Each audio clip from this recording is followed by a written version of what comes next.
This holiday season, give yourself the gift of quick, easy, flavorful, and nutritious meals. Factor is America's #1 ready-to-eat meal delivery service, and they can help you eat well for breakfast, lunch, and dinner. Factor meals are chef-prepared, dietitian-approved, and delivered to your door, ready to eat. So you can save time and stay healthy while staying on top of all your holiday responsibilities. Cross meal prepping off your to-do list with 35-plus fresh, never-frozen meals that are hot and ready in just 2 minutes. Factor offers options to fit your lifestyle and preferences, whether it's calorie smart, vegan and veggie, or their protein plus option. This December, get Factor and enjoy eating well without the hassle. Just choose your meals and enjoy. Head to factormeals.com/Persia50 and use code Persia50 to get 50% off. That's code Persia50 at factormeals.com/Persia50 to get 50% off. This podcast is brought to you by Royal Fratricide. Attention, princes and kings! Does your empire have 1 million or more subjects? Do you feel like you would do a better job of leading the wayward masses than your idiot brother? Or perhaps you know that he has no right to rule because you were born at a better point in your father's life. Well then, I have a deal you can't pass up. Royal Fratricide. Simply attach 1 bottle of fratricide to the end of your spear and apply it liberally to any siblings you think might threaten your ability to claim the throne. Whether they have your father's favor, a cohort of annoying priests, or just bother you sometimes, Royal Fratricide will secure your position in the history books. Go to historyofpersiapodcast.com/Royal Fratricide and use promo code BROTHERS to get 10% off your kingship today. Royal Fratricide does not take responsibility for any coups, plots, or usurpations resulting from use. This ad is to be considered parody. Hopful Media does not endorse X sides of any sort. Please stab responsibly. History of Persia is a Hopful Media podcast production. This show is sponsored by BetterHelp Therapy Online. Life doesn't come with a user manual, so when life stops working for you, it's pretty normal to feel stuck. Imagine somebody who spent, say 25 years being really distracted, overwhelmed by clutter, and fluctuating between being really into obscure ancient history and not being able to find the motivation to do the dishes. That person is me, and apparently, if there were a user manual to life, it might have told me that I have ADHD and should talk to my doctor about that. Therapists are about as close to a manual as we can get. Folks who are trained to help you figure out challenging emotions and learn coping skills. BetterHelp has connected millions of people with licensed, registered therapists for convenient and secure online therapy. It's convenient and 100% accessible online. No waiting rooms, no traffic, and not even endless Googling of therapist near me. You just fill out a questionnaire and get matched with an appropriate therapist. And if it doesn't click, BetterHelp makes it easy to switch providers. Everyone deserves to feel their best, so get unstuck with BetterHelp. Learn more and save 10% off your first month at betterhelp.com/Persia. That's BetterHelp, HELP.com/Persia.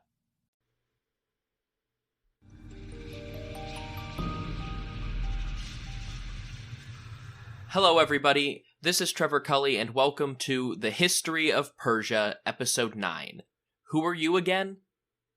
Now that I'm back on track for bi-weekly releases for all of the foreseeable future, I want to try something a little bit different than what we've been doing on this show so far. This whole time, as the name of the show would imply, I've been building up the story of the Persians, but haven't actually spent a lot of time talking about who they are. Sure, we know the ethnic and political origin story, a plucky Iranian tribe descended from steppe nomads, from a city whose star had begun to fade, rose up and conquered the known world from 550 to 539 BCE.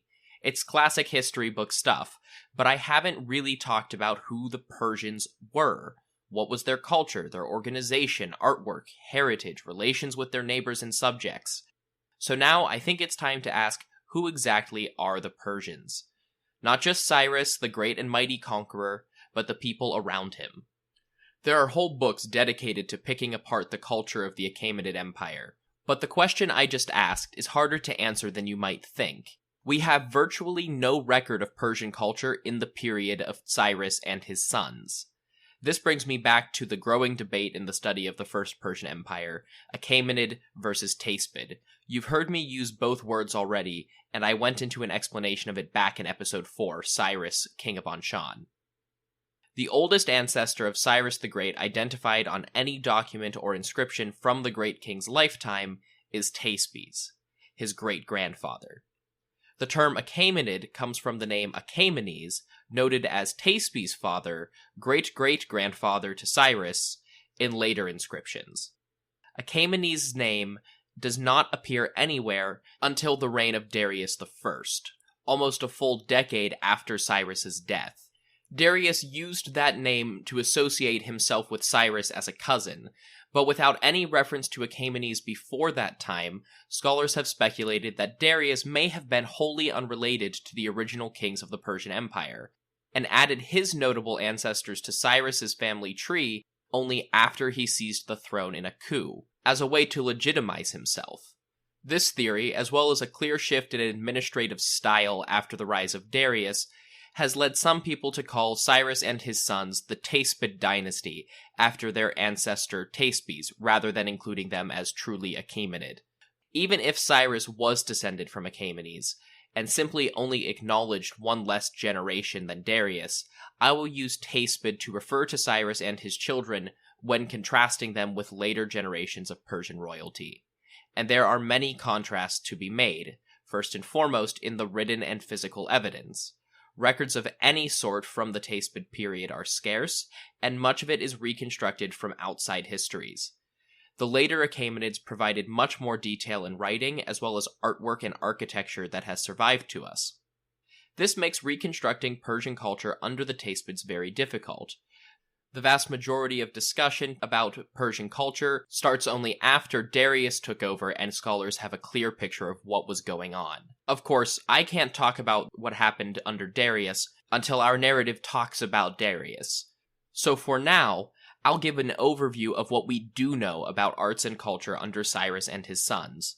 Just be warned, I am not an art historian or a literary historian. I don't know and will probably incorrectly use most of the traditional words for describing high art. So just please bear with me on this one.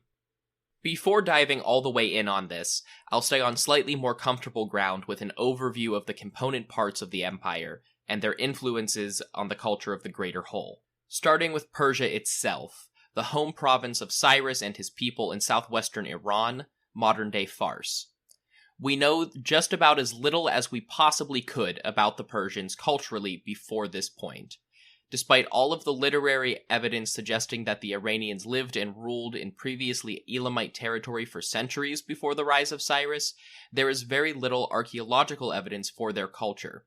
If we did not know that the Persians were supposed to be there, it would probably be assumed that it was just a continuation of Elamite rule.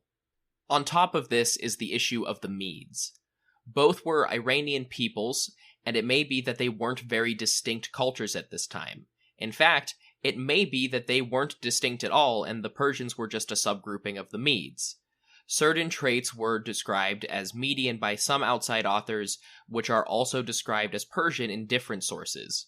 As neither group had their own literary tradition at this point, it's difficult for us to know how they perceived their own differences. That makes the Elamites, the original inhabitants of southwestern Iran, the first culture that we can really say influenced the Persians. Of course, this comes with a caveat. We really have no concept of the Persians without Elamite influence. When the Teispid royal line first appears in the historic record, it is Cyrus I, king of Parsumash, listed among Elamite kings by Ashurbanipal after he raided Elam and sacked their capital at Susa. And Cyrus the Great appears as the king of Anshan, one of the two cities in the original Elamite royal title, so this influences where we start. Fortunately, there are Elamite traditions, mostly in governance and symbolism, that can be disentangled from the Persians, since we have Elamite records going back thousands of years earlier. Generally speaking, these are the traditions that a tribe of mountain or steppe-dwelling pastoralists wouldn't have developed on their own, but the Persians did adopt them when they took over parts of Elam, apparently taking over many of the elements of Elamite kingship along the way. The Elamites, as an independent culture, are sort of hard to get at the time period of our narrative, since they haven't been politically prominent for almost a century, but they were absolutely still a distinct ethnic group within the empire. But materially, we can't really say what is Persian and what is Elamite by this point. Their religious practices were maintained throughout the period, and Elamite products permeate the Achaemenid royal record, but by the end of the 6th century BCE, Elamite and Persian were nearly indistinguishable identities to modern researchers.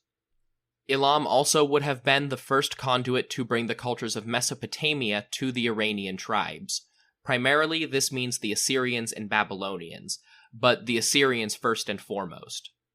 The Assyrians were just as far from the historical political stage as their eastern neighbors, but were never fully absorbed by another group.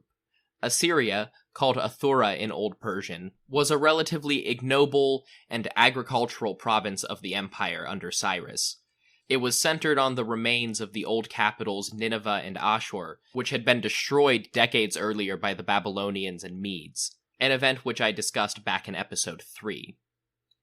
Cyrus the Great inherited the remains of northern Assyria when he conquered the Medes, and Assyrian culture proved to be very influential on the fledgling Persian kingdom. Last time, I discussed how Cyrus deliberately associated himself with the legacy of Assyria to legitimize his takeover of Babylon politically. This claim to Assyrian heritage is on full display in ancient Persian artwork, which draws heavily on, sometimes directly copying, carvings and images from Assyrian palaces. Babylon had a much less visible influence on the Persians in the Teispid period, possibly because it was the last of Cyrus's conquests, but also because a lot of the material culture, i.e. artwork, clothing, and aesthetics, were very similar to Assyrian designs that were already filling those roles. However, Babylon would also have had a much less tangible influence. Not much is known about science and philosophy under the Achaemenids, but the priests and scholars of Babylon were the foremost minds of the ancient Near East according to many accounts. These ideas were still pursued and circulated in the Persian Empire after Cyrus's conquest. The next major source of influence was Lydia and Ionia. While Lydian and Greek philosophy and abstract culture did not permeate the whole empire at any point, their aesthetics and physical design of their crafts, art, and architecture all heavily influenced Persian projects. In the Teispid period, this is clearest at Pasargadae, Cyrus's new capital in Parsua, where Lydian-esque designs abound. The final major source of influence on Teispid culture was actually a place we haven't spent much time with yet, Egypt. In a few episodes' time, we will reach the Persian conquest of the Egyptians under Cambyses II.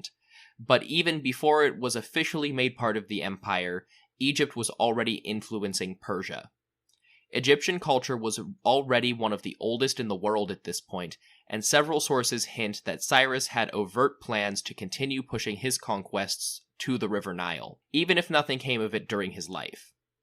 Egyptian motifs appear in Persian artwork and royal inscriptions very early on, and had already influenced the designs and politics of the Mesopotamian kingdoms that preceded the Persian Empire.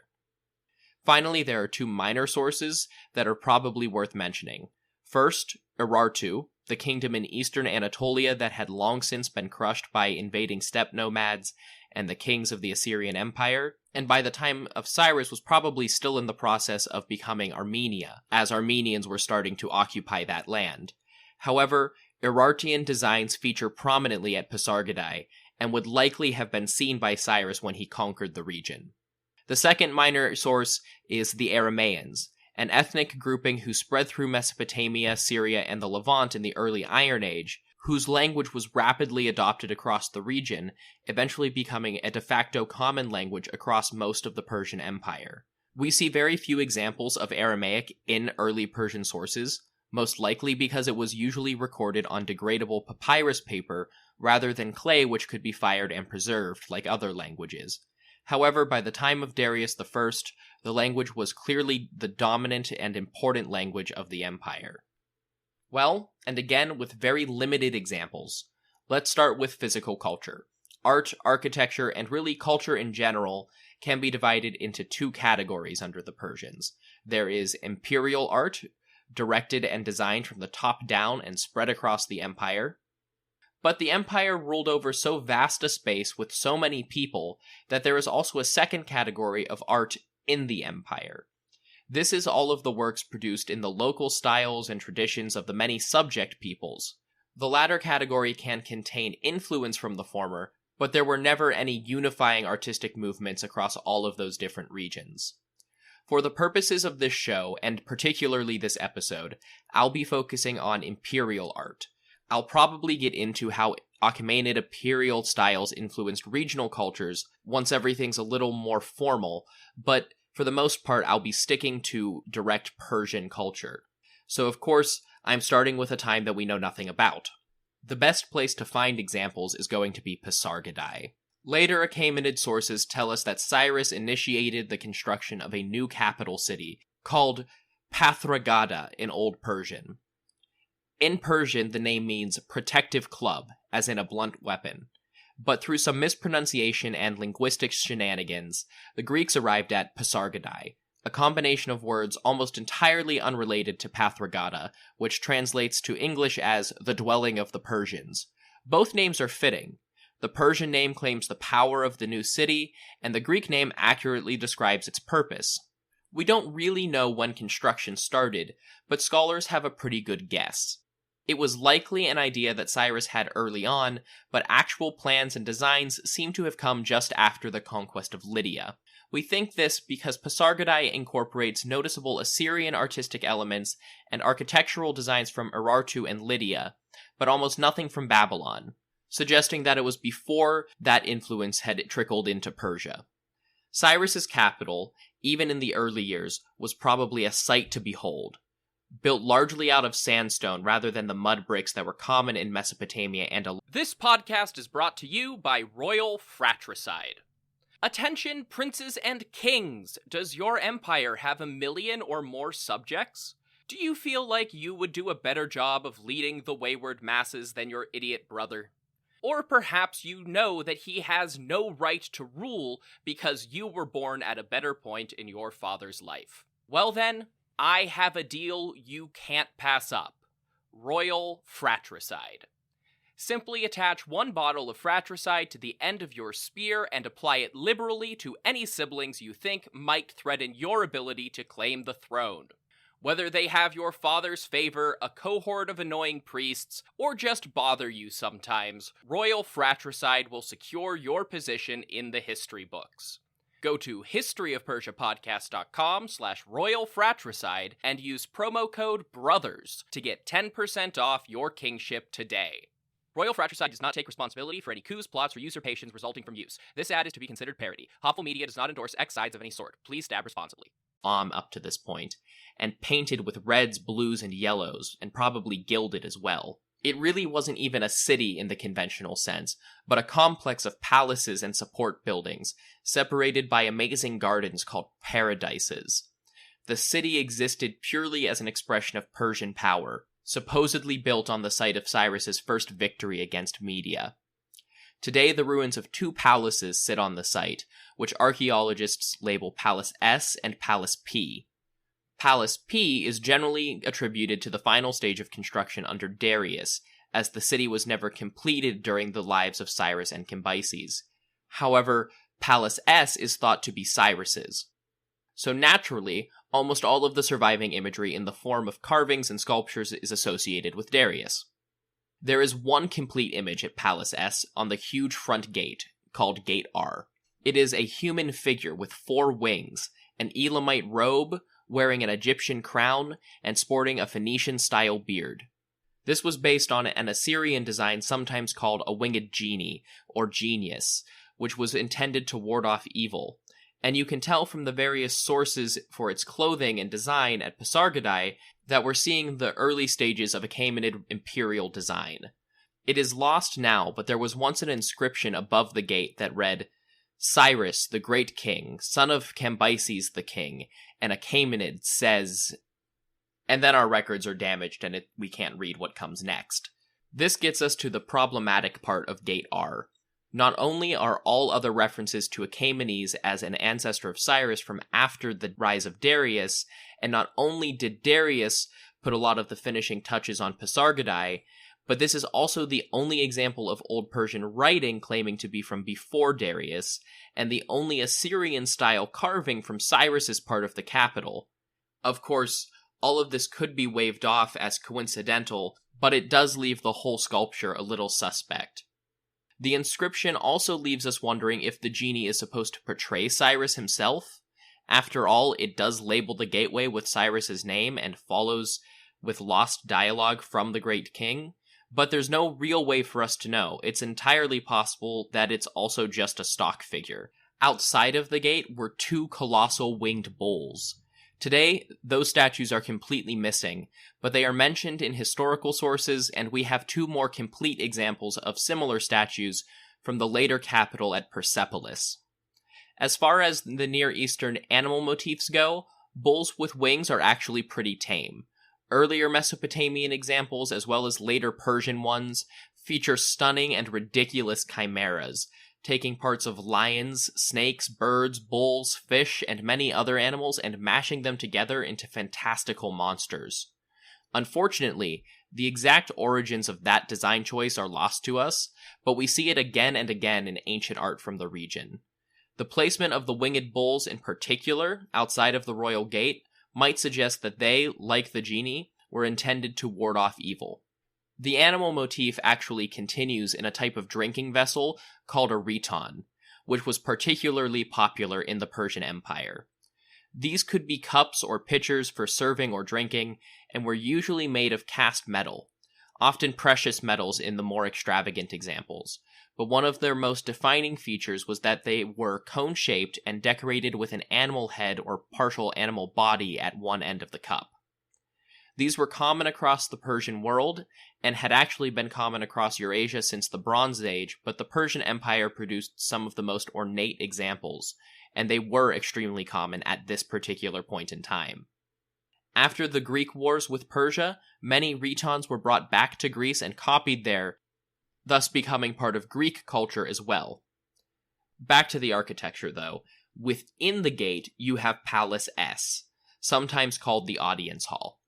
Today the roof is gone and many of the columns have collapsed, but from other halls of similar design we can reimagine what stood there. The Achaemenids embraced a style of architecture called the hypostyle hall. This is a structure where the roof is supported by rows and rows of parallel columns. In this case, with three sides open to the elements and only the far side of the palace having an exterior wall. Hypostyle halls appear in many times and places, as they are a fairly simple building to engineer.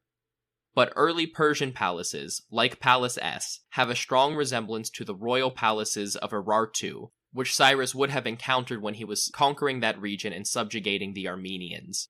For most of its history, Palace S was probably a reception hall for official royal business, and Palace P was the residence of the king. But given that Palace P was not built until after the Teispid period, it is not unreasonable to think that the early Persian kings spent time living in that first palace. The final structure at Pasargadae that I want to highlight is the tomb of Cyrus the Great. Of course, in terms of narrative, we haven't gotten to that yet, but it is possible that it was under construction. It is a shockingly simple structure. When the Achaemenids still ruled, it was probably painted and decorated and attended by magi and guards and other workers, but today it is a plain sandstone structure standing slightly apart from the rest of the complex.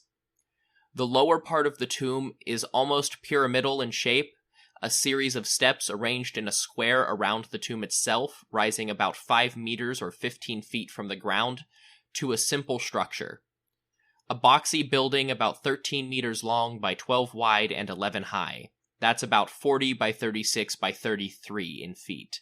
The roof is long and rounded, like a half cylinder, and all of it is made of sandstone, with a simple doorway cut into the front of the tomb. That lower part, while easily described as a pyramid, is probably most influenced by Mesopotamian ziggurat temples. The building of the actual tomb bears a striking resemblance to those of Lydian and Anatolian royalty, suggesting that the design was inspired during Cyrus's conquests of Lydia. I'll talk a little bit more about what the tomb itself was like when we get to Cyrus's death in the narrative, and just discuss what it is like physically for now. Within the tomb, you have 2 rooms. Just inside the door was the actual tomb itself, where Cyrus's embalmed body would have lain for 2 centuries of Persian rule. Above that is an attic level, whose purpose is entirely unknown to us, but theoretically could have stored treasure or grave goods, but might just have been a place to store materials needed to maintain the building. In its heyday, it would have been richly decorated, but we'll get to exactly what that looked like later. The last artistic design that we can talk about is one that actually predates Cyrus the Great, and continued to be used throughout the Achaemenid period. So even if we lack a specific example from the early empire, we can probably assume that it was still in use. This is the motif of the Persian king, mounted on horseback, armed with either a spear or a bow. His horse is leaping over fallen enemies to strike down one last foe. Frequently depicted using simple outlined figures, our first example of this oddly specific scene is an Elamite fired clay seal from Anshan that is attributed to Cyrus, the son of Teispid. This is widely held to be a seal from Cyrus I, the more famous Cyrus's grandfather. Similar images were made depicting later kings with bows rather than spears, or both a spear and a bow, but in almost identical scenes. The message is clear enough. The king is a great warrior who kills his enemies. He has the prestigious skills of mounted combat. The significance is really the fact that as a very early design, we might be able to see this as one of the few native Persian artistic motifs that survived through most of the Achaemenid period, and one of only a handful that was influenced by their heritage as riders on the Eurasian steppe. So, shifting to another topic with no segue or grace whatsoever, the last thing that I want to talk about today is clothing. Throughout this show, you will increasingly hear me identify statues and carvings by the nationality of the person they depict, and refer to different styles of clothing by nationality. Of course, almost no fabric lasts for 2,500 years outside of very specific conditions, so we don't actually have many good examples of what people anywhere in the empire wore during the Persian period. However, it was a common choice in the ancient world to assign a particular stereotypical or traditional form of dress to everybody from a given country when depicting them in art.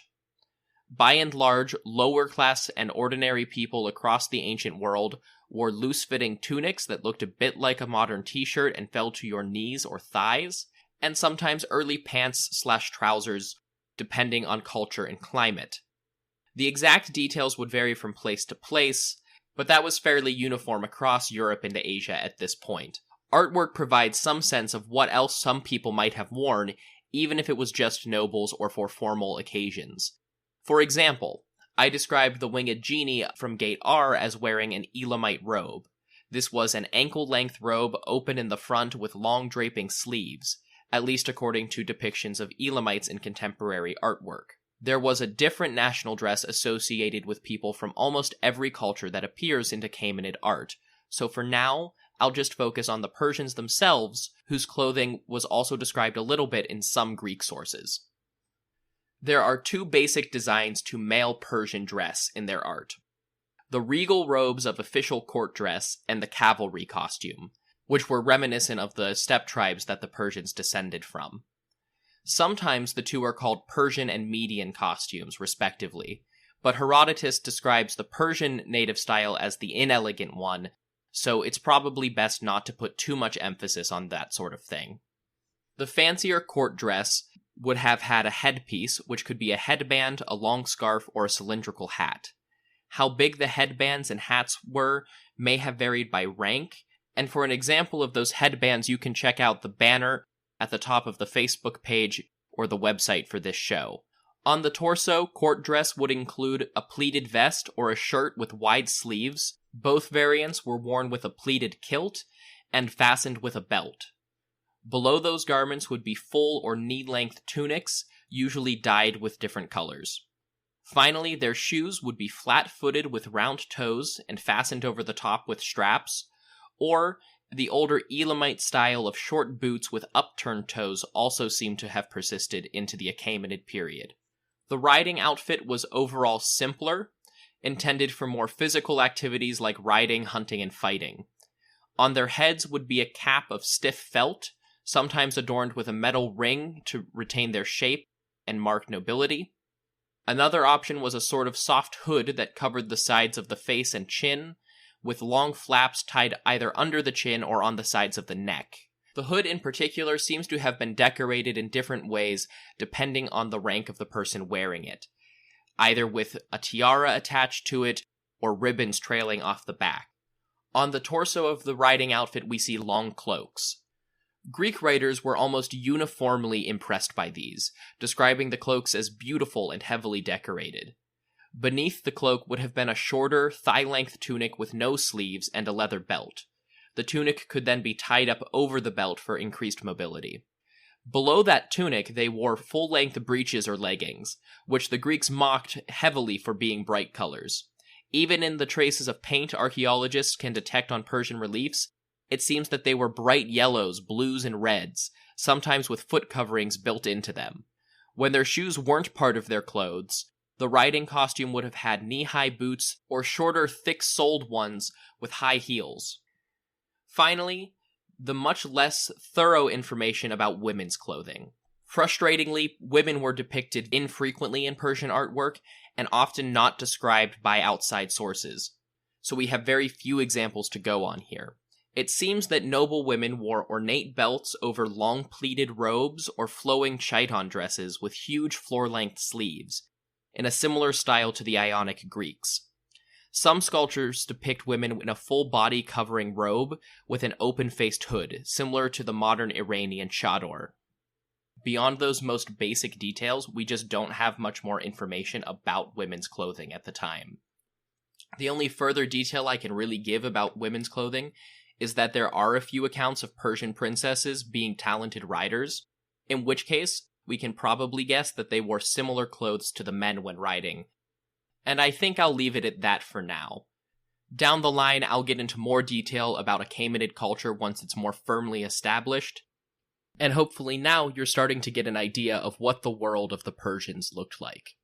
And next week, I'll get into exactly how the Persians were managing an empire, the likes of which the world had never seen before. Until then, check out the website where I've posted some pictures of the art and architecture I've described today, as well as maps and the Achaemenid family tree. New episodes are posted there, or wherever else it is that you get your favorite podcasts. If you've liked the show so far, or you're excited that we're getting into the details of Persian history, leave a review and find us on social media. On Facebook, I'm the History of Persia podcast, and on Twitter, you can find me at History of Persia. You can like, share, retweet, or just follow the page to help get the word out and help the show grow. Anything you do does help immensely. And of course, thank you all so much, and I'll see you next time on the History of Persia.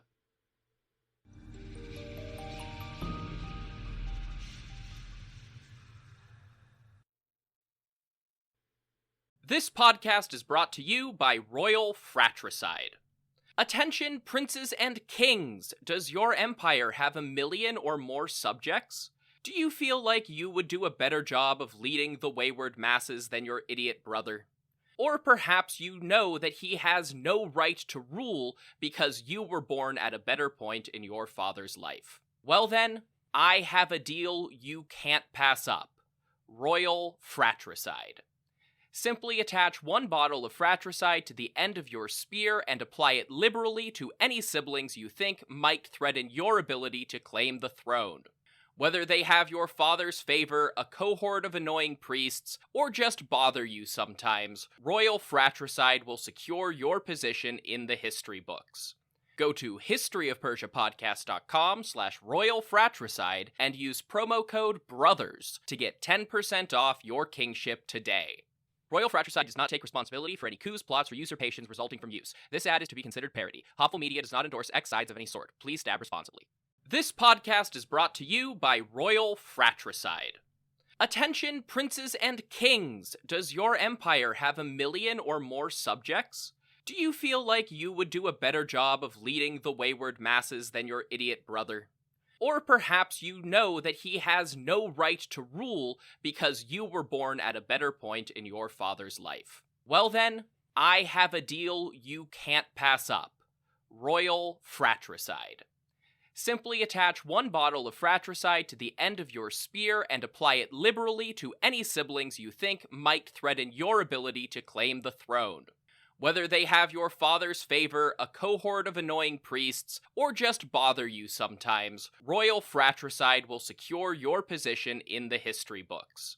Go to historyofpersiapodcast.com/Royal Fratricide and use promo code BROTHERS to get 10% off your kingship today.